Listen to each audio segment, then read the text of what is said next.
Movie के शुरुआत में हमें मॉस्को एयरपोर्ट दिखाया जाता है। भाग रही थी क्योंकि वो अपने मालिक को अकेले जाने नहीं देना चाहती थी और भागते भागते वो प्लेन के आगे आ जाती है। पाल्मा को देखकर पायलट प्लेन को रोक देता है, जिसके बाद पाल्मा साइड होकर भौंकने लगती है ताकि कुछ नहीं होता है। दोस्तों, अब प्लेन हवा में होता है और ईगल पाल्मा को अकेले यहीं छोड़ देता है। ईगल को खुद दूर जाते देखकर उसकी आंखें नम हो जाती है। पाल्मा अब यहाँ बिल्कुल अकेले हो जाती है। थोड़ी देर बाद यहाँ पर सिक्योरिटी ऑफिसर आ जाते हैं और वो अपने साथियों के साथ आज वो और उसका बेटा काफ़ी मुश्किल में है, इसीलिए उसका बेटा काफ़ी परेशान रहता है और इसी वजह से उसका काम में ध्यान नहीं लग रहा है। मांगती है।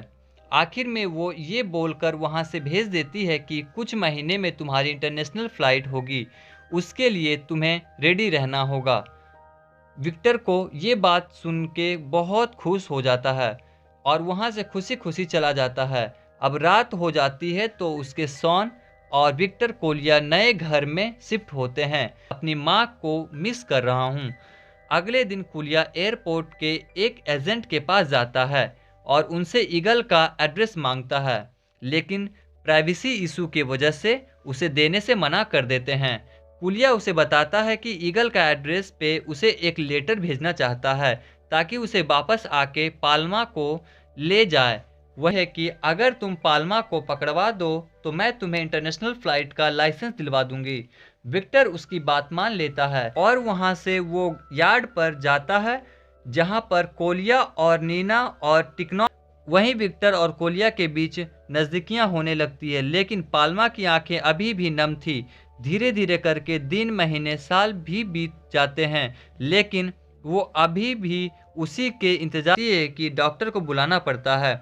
डॉक्टर सबको बताता है कि वो अब धीरे धीरे करके डिप्रेशन में जा रही है और जब तक ईगल नहीं आएगा तो वो ठीक नहीं होगी। अगर ऐसा ही रहा तो एक दिन उसकी मौत हो जाएगी। अब ये सब बात सुनकर कोलिया भी काफ़ी उदास हो जाता है और एक रात काफ़ी बारिश हो रही थी। कोलिया पाल्मा के पास आता है। वो ईगल को साइड ले जाता है और कुछ पैसे देता है और बोलता है कि पाल्मा को हमें दे दो। पर ईगल कहता है कि वो पाल्मा को नहीं ले जाना चाहता है, लेकिन वो मजबूर है क्योंकि अगर वो यहाँ से नहीं ले